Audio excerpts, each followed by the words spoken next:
Hi, this is Jessica, the Enneagram life coach, and this series is on how we complicate our own relationships based on Enneagram. And this video is on type 7s. But as we've pointed out, you don't have to be a core 7 type to resonate with this. For instance, if you are a 6 or an 8 or a 1 or a 5, this might all resonate with you as well. So I'm a type 7. Always want to say that when I'm giving these videos because these are some of my blind spots. I'm in relationship with all Enneagram numbers, right? In my life, I have friends and family and loved ones who are 1, 2, 3, 4, 5, 6, 7, 8, 9. And so I know from experience when I do those other videos, I can resonate because, yeah, when I'm in relationships with those other types, that's how I feel. When I get to 7, it's a little bit like the record skips because it's hard, man. It's hard to see our own flaws because we're just wired, our egos are wired not to see them. Okay, so let's go through my notes here. First thing for 7s, escaping tough talks. 7s want to have fun all the time. And so what ends up happening is if you're in a relationship with a 7 and you need to have conflicts or heavy emotions, or there's painful things you need to talk about, or you need to point out something that they're doing that is causing a problem in the relationship, or if it's a coworker, it can be something at work, or 7s will just dodge that. They'll go right out the back door. Yep, not today. Not today. Bye. Oh, hope it gets better. Hope you feel better. Hope that gets worked out for you. Okay, bye. um, Toxic positivity, they call it. 7s can be toxically positive. For most other types, being positive is a good thing. But there are 3 types, 2, 7, and 9, who can be overly positive way too much of the time, and that translates into not dealing with reality. So that's definitely a problem at type 7. The next thing 2s can do is always trying to escape to a better situation, right? The grass is always greener on the other side. 7s are what's called idealistic types, along with 1s and 4s, although we each do it differently. But what that can do for a 7 is when today is not as wonderful and exciting and exhilarating and isn't causing as much enthusiasm and fun and enjoyment as I would like it to, I can start being bummed out. And in a relationship setting or in a job setting, I can start feeling like I'm trapped.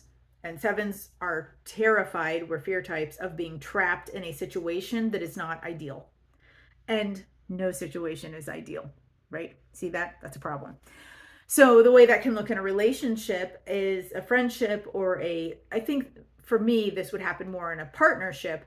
It's like, even if things are going well, and this is similar to how 4 does it, it's like even when things are going well, it can feel like, oh, but I think maybe this and this and this could be so much better, and it's not, right? And so it's like the greener grass. The grass is greener on the other side, even though we know this, right? We know from the old proverbs of talking about this that the grass is not always greener on the other side, right? Everybody has problems, every relationship has problems. But for the 7, it can feel like if every moment isn't filled with, exhilaration and wonderment, then something's wrong. But actually, that's just real life. The third thing is fear of commitment. 7s can hesitate to commit because of FOMO. 7s have FOMO, fear of missing out. And if you commit to one thing or one person or one friendship, then by definition, you are excluding infinite others. Oh my gosh, that feels like such a loss. So in a relationship or in a friendship, it can feel like only wanting to commit to the people and the relationships that have the highest payout, and then that can be tricky because, like I said, FOMO. I mean, by definition, commitment means exclusion of all else. Impulsive planning. 7s are, so this is kind of strange, but one of the things, for most people, planning is a good thing. But for 7s, planning becomes a fixation, and it's an impulsive response to anxiety, planning what I'm going to do next, planning how, and it's like, so in any relationship, since this is a relationship video, it's like, it is an inability sometimes to sit with a relationship, particularly when things are getting tough or difficult, because of all of the, again, all of the fun things we're missing that we could be doing instead, right? So, um, so for me, I would like to think that I've done a lot of work on this planning thing, because I really try to live in today now. I mean, it's a practice, but I've gotten much, much better at this. There is hope to break the bondages of these Enneagram types. I promise. I would not be such a fan of this system if there wasn't some sort of resolution and shining light at the end of the tunnel. And there really is. But I definitely know when I was younger, I mean, sometimes it would be hard, even if I was with a friend or a family member and things felt a little boring in that minute. I'd be spinning off to, well, where are we going to go next? Well, maybe we can go get coffee. Well, maybe I can go to Disney World next week. Well, I wonder if I should go on a cruise. Oh, I wonder if there's a butterfly in my garden, right? It's like all the other places I could be, instead of here present with the person in front of me,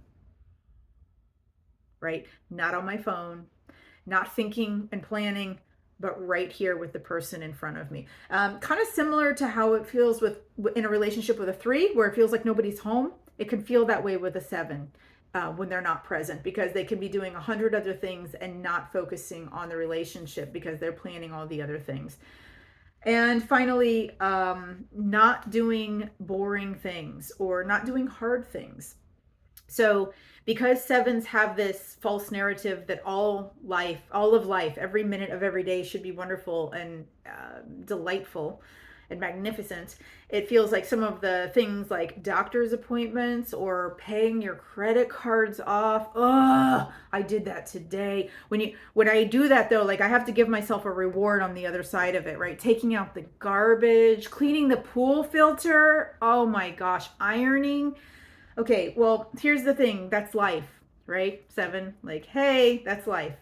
Um, Cleaning the house, all the things that are like, well, I shouldn't have to be doing that. I could be out having so much fun.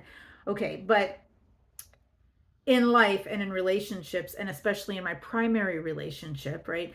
If we're going to run a household together, we need to split the difficult tasks 50-50, right? And that's really hard for the 7, because 7 wants to only do the fun part of the list. Okay, I'll do the fun part and you do the hard part.